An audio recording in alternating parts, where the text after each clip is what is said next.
Okay, so here I have a quadrilateral, and what I'm going to do with this quadrilateral is I'm going to make it into a trapezoid as best as I can.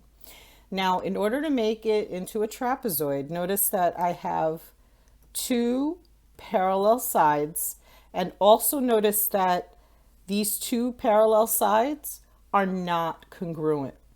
Okay, so a trapezoid has two parallel sides that are not congruent. Okay, additionally, a trapezoid has two other sides that are not parallel. These two sides that are parallel are called bases. So this is a base and this is a base. And the other two sides are called legs. And one other thing about trapezoids is a trapezoid is not a type of parallelogram. So a trapezoid and a parallelogram have nothing to do with each other. Okay. So again, a trapezoid has two parallel sides called bases and two non-parallel sides called legs. Now we're going to move on to an isosceles trapezoid.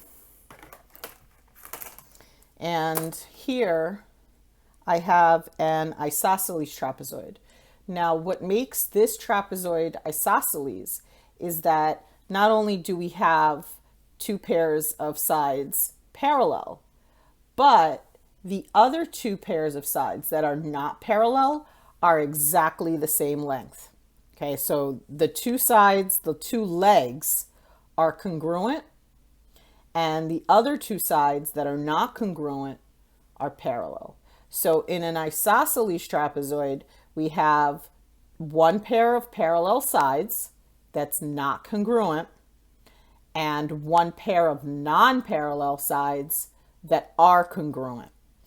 Again, these two sides, the parallel sides are called bases and the non-parallel sides are called legs.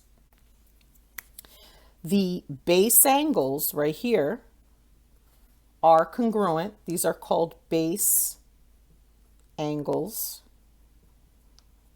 And the base angles at the other base right here are also congruent. Because remember, this is a base and this is a base. Okay? And this is a leg and this is a leg. Additionally, the two angles that are not congruent add up to 180. Okay, so you're going to have these two add up to 180 and those two add up to 180. All right, so another thing about an isosceles trapezoid is that it has two congruent diagonals. So I'm going to move this out of the way for a second. I'm just going to show you the diagonals.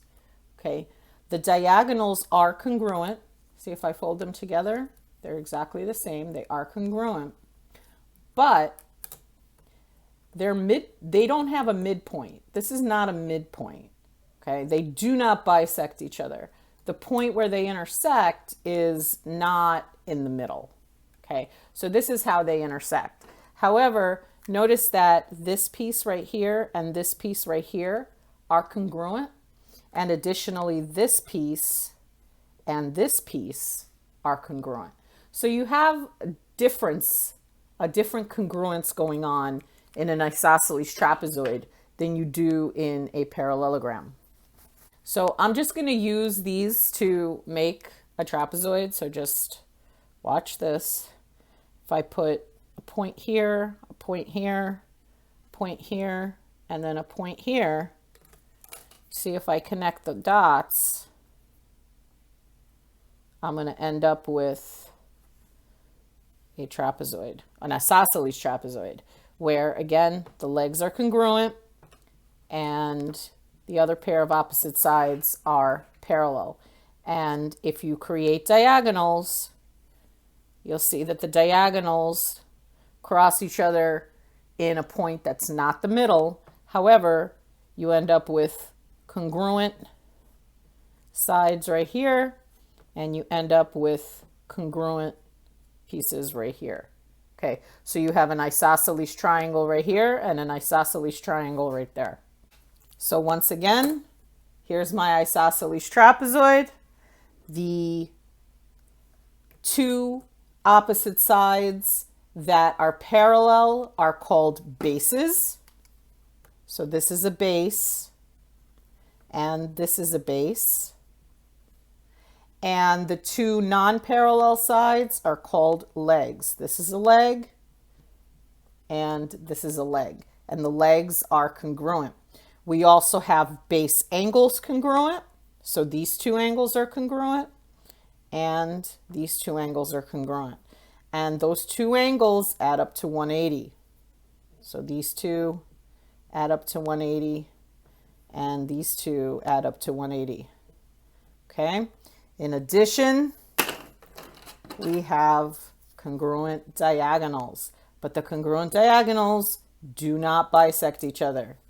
However, they do create two isosceles triangles because this piece and this piece are the same, and this piece and this piece are the same.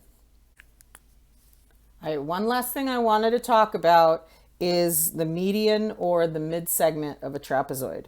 Now, if I have a midpoint on one side, on one leg, and I have a midpoint on the other leg, this is only on legs, so the midpoint on one leg, midpoint on the other leg, this segment right here is a distance that's halfway between this distance and this distance. So for example, let's say I had a distance of 5 over here, and let's say I had a distance of 22 over here. Okay, what is this distance?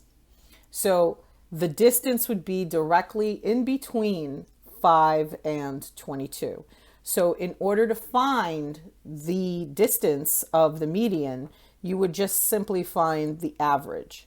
So 5 plus 22 over 2, which is 27 over 2, and 27 divided by 2 is 13 and a half. So the distance right here would be 13 and a half. And that's how you would find the median. So that's basically it in terms of trapezoids.